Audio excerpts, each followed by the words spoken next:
Ei, gente, tudo bem? Olha, hoje eu achei interessante trazer esse tema. Eu estava conversando com o Sam ontem, depois do estudo dele, e ele me fez uma pergunta, né? E essa pergunta me trouxe uma reflexão como já mudou a resposta na minha mente. Ele perguntou assim: mãe, como fortalecer a consciência a fim de não vendê-la em momentos de pressão? E ele me perguntou de um jeito especial, Sam, de ser, né? Do tipo assim, tá bom, vem cá, Agninha, já que você sabe das coisas, sabe de tudo, então me responde essa pergunta aqui. Como está incluso no estudo dele semanal, ele me fez essa pergunta meio que me desafiando. Eu achei maduro e interessante pelo fato de ser uma revista de jovens, né? E me fez refletir um pouco melhor do quanto a minha resposta já mudou e do quanto a minha consciência também está um pouco madura para esse tipo de pergunta, né? Primeiro que me vem em mente de tipo, né, ali no momento, responder como a minha mãe já me respondeu em alguns pontos, né? Deus dá o frio, Deus dá o frio conforme o cobertor, né? Então, assim, é um chavão, é uma resposta popular, mas como eu talvez pensei, bom, ele não vai entender essa pergunta, essa resposta dentro desse viés, né? E o que me veio em mente foi de fazer uma analogia para ele. Ó, tanto quanto você precisa fortalecer o seu músculo, né, com exercícios de rotina, com alimentação correta, com fazer a rotina de ingerir bastante carboidrato na hora de carboidrato, proteína na hora de proteína, gorduras boas na hora de gorduras boas e ingerir água para que isso venha dar todo esse sentido, né? Já que nosso corpo, nossa mente são 70% água. E nessa analogia, né, que eu demonstrei a ele, me veio também outra reflexão. Eu disse, filho, a consciência no modo espiritual, ela tanto quanto o músculo precisa ser trabalhada, né? A sua mente ela precisa ser trabalhada. Ela precisa ser trabalhada dentro de uma rotina, ela precisa ser trabalhada dentro do programa que trabalhamos o nosso corpo, também devemos ter um cronograma onde trabalhamos a nossa consciência. E isso é fundamental para que você fortaleça o seu espírito. Então, eu comecei, e acontece que eu acordei de madrugada e veio várias reflexões. Eu também estava estudando durante esse período e falei, nossa, é interessante esse ponto, porque a nossa consciência, por mais que fortalecemos, por mais que estudamos, por mais que buscamos estar com esse cronograma certinho, acontecem coisas que de fato você não está esperando, que de fato você não cronometrou para que aquilo acontecesse, porque a vida ela está aí, ela é uma caixinha de surpresa a cada dia que você acorda. E aí eu lendo pela manhã, eu comecei a vir a ter essas reflexões diante de reis, por exemplo. Como que então homens na Bíblia, como Davi, que por exemplo, ao fugir do rei Saul, né, imagina, já não era tão comum uma pessoa ser perseguido e ser perseguido pelo rei e seus exércitos e perseguição de morte. Ele chegou a correr, né, a fugir para o rei Aquis, né, que era o rei de Gath na época, e naquele momento, ao adentrar no palácio, reconheceram Davi, por Davi ter sido famoso, ter matado tantos, e, enfim, ter feito realmente o papel dele como guerreiro. A partir dali, Davi, por ser reconhecido, ele temeu tanto, né, que ele se disfarçou de louco. Ou seja, a consciência dele o protegeu daquele momento de pressão, daquele momento de fuga. Então a gente vê que na história tem vários outros que realmente passaram por pressões, mas sobreviveram à pressão sem realmente se vender, sem se entregar à morte, né? E um dos pontos que eu estava lendo e observando é como Jesus, por exemplo, no Getsemane, Jesus ele chegou a suar sangue, ou seja, ele não suava comum, ele suava e nos poros né, nas ondas sudoríparas, explodiam-se gotas grandes de sangue que caía sobre a terra. Então, qual é essa mediação entre a consciência, você fortalecer a consciência para um momento de pressão e não se render à pressão, atravessar a angústia, atravessar o medo, atravessar a ansiedade? A fé. Nada mais te traz esse conforto, esse alívio de você submeter que não seja a fé, a esperança do que vem depois disso, né? Por exemplo, Jesus, já lá no capítulo 17 de João, foi o meu estudo dessa manhã, né, onde eu vim refletir um pouco mais sobre, ele como sacerdote, ele na oração dele, você já vê uma entonação de, olha, pai, eu estou aqui, estou fechando a conta, né, do que eu vim fazer aqui sobre a terra. É como se Jesus, naquele momento, já estivesse tido a consciência, como se ele estivesse escrevendo uma carta, passando para o papel, foi em forma de oração, claro, que está lá desde o primeiro, 17, João 17:1, né, dizendo que Jesus, ao olhar para o céu, orou. Primeiro ele orou por si, e me chamou a atenção da grandeza e da humildade de Jesus. Jesus sendo Deus, Jesus como filho, naquele momento orou por ele mesmo, né? E ele orou de uma maneira extraordinária, do tipo, Pai, eu estou indo para ter glória contigo, assim como era antes, né? Antes de que tudo fosse formado, antes que tudo isso acontecesse, nós estávamos juntos, e isso trouxe uma reflexão absurda para mim nessa manhã. Quando você tem essa consciência de filho, né, e essa humildade de entrega, de obediência, de não render ao medo, à angústia, às dores, mas render ao propósito, não existe nada que te recompense mais do que o pós-sacrifício, o pós-dor, o pós-agonia, né?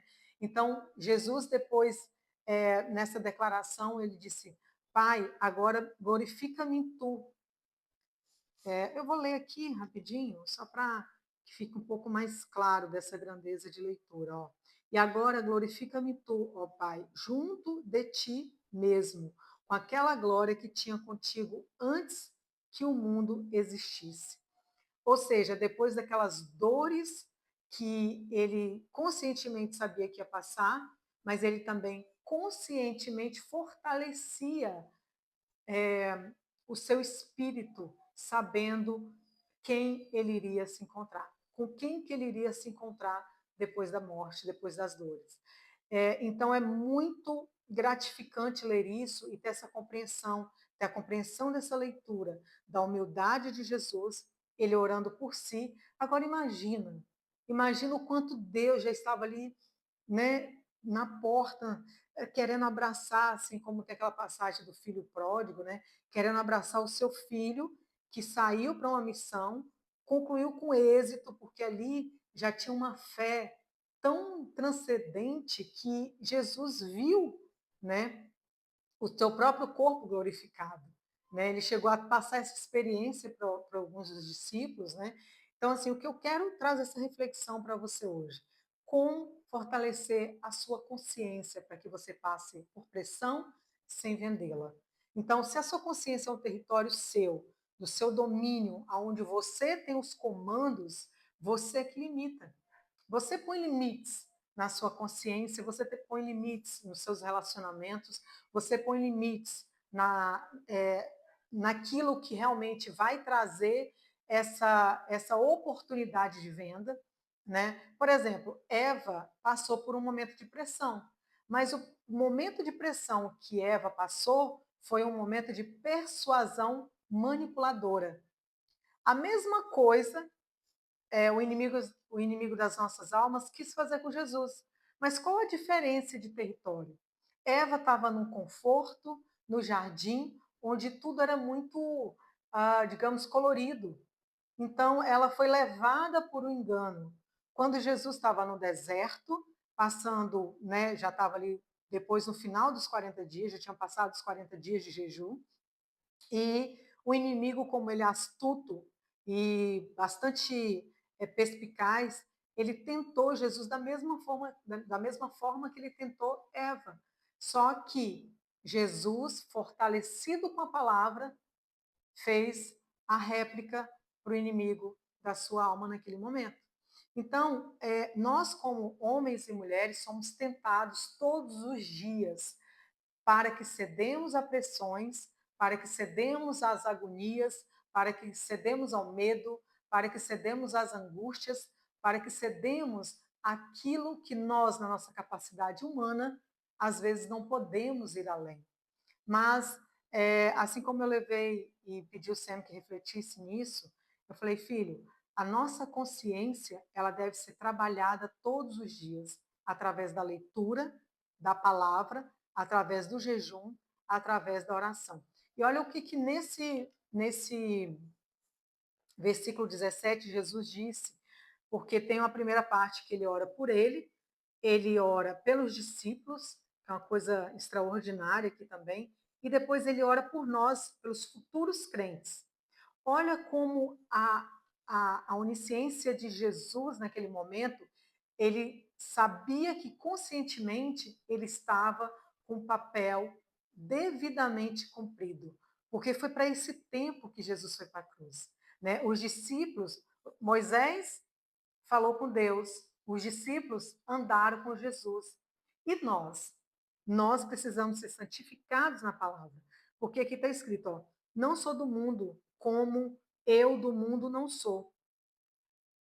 Perdão, deixa eu voltar aqui um pouquinho. Não são do mundo, como eu do mundo também não sou. Santifica-os na verdade. A tua palavra é a verdade. Então, a santificação, para que possamos blindar a nossa mente, vem da palavra, vem da verdade em Cristo. Então, Moisés falou com Deus, os discípulos andou com Jesus e nós precisamos ser santificados através da palavra. E juntamente com a palavra, tem outro exercício que fortalece bastante a sua mente, que é o jejum. Isso aqui é um retrato exatamente de uma ação de fortalecimento de consciência. Isso aqui é Jesus mostrando o quadro dos sonhos, o quadro da sua missão. Ou seja, ele voltando para o Pai em glória, ele pedindo para os discípulos para serem guardados, né? E também pedindo para que o nosso Deus nos guarde, né? Porque ele está dizendo aqui de uma forma muito direta e pontual. Eu dei-lhes a glória que a mim me destes, para que sejam um como nós somos um. Olha que presente glorioso da parte de Deus. Houve uma ruptura, houve sim uma quebra de conexão entre o homem e Deus pelo pecado, pelas pressões, pelos enganos, pelas dores, mas houve também uma ressignificação, uma conexão novamente com a ponte que é Jesus. E quando Jesus nos ligou tudo isso através do seu sacrifício, ele deixou claro aqui na Bíblia que ele nos escolheu. Ele nos escolheu e ele deu a nós. Gente, isso é muito glorioso. Está aqui, ó. Eu neles e tu em mim, para que eles sejam perfeitos em unidade. Essa é a unidade. Gente, não tem nada que fortalece uma consciência mais do que a unidade em Cristo. Mais do que a unidade na sua palavra. Então, se eu tivesse que deixar algo como herança para o meu filho, para os 18, para os de 4, né, que eles, graças a Deus, são bastante curiosos para buscar essas verdades. E se eu pudesse deixar isso como herança para você, que vai ouvir, né, esse vídeo de alguma forma, eu deixaria exatamente essa palavra aqui. Não ceda a sua consciência a pressão alguma. Se essa pressão for uma pressão para que você cresça, vai fundo e você vai, do outro lado, glorificar, ver todos os frutos dessa pressão. Se for uma pressão maligna para que você saia do foco, para que você fuja dos seus princípios, para que você caia em devaneios para que você saia dos seus valores? Não. A palavra de libertação é não. Não existe nada que fortalece a consciência melhor do que um belo não. Aprenda a falar não. Aprenda a falar não para aquilo que vai realmente trazer maleficência a você e ao seu ambiente, tá bom? Então essa é a palavra que eu gostaria de deixar hoje. Eu espero que ela seja um presentão de Natal para você e que você compreenda e busque melhor. Leia a Bíblia, lê de tudo que você tiver dúvida. No momento de dúvida, pega a Bíblia e lê. E vai lá em João 17, dá uma leitura nessa oração que alguns historiadores, alguns teólogos, né, dizem que é a oração apostólica, que é uma oração de intermediação, que é uma oração sacerdotal, né? Jesus é nosso único sacerdote diante do Pai. Todas é, as nossas dores, as nossas feridas, pressões, tudo que você estiver passando, seja o que for, vá a Deus através de Jesus. Ele é a nossa única ponte entre a pressão e Deus. Entre você e Deus só tem uma coisa: oração, que foi o que Jesus fez aqui. Palavra, jejum, oração. Esse é exatamente, digamos assim, o que não pode faltar no seu cronograma de exercício mental, consciente, físico, da sua alma, do seu emocional. Essa é a verdade que te liberta, tá bom? Obrigada, até a próxima.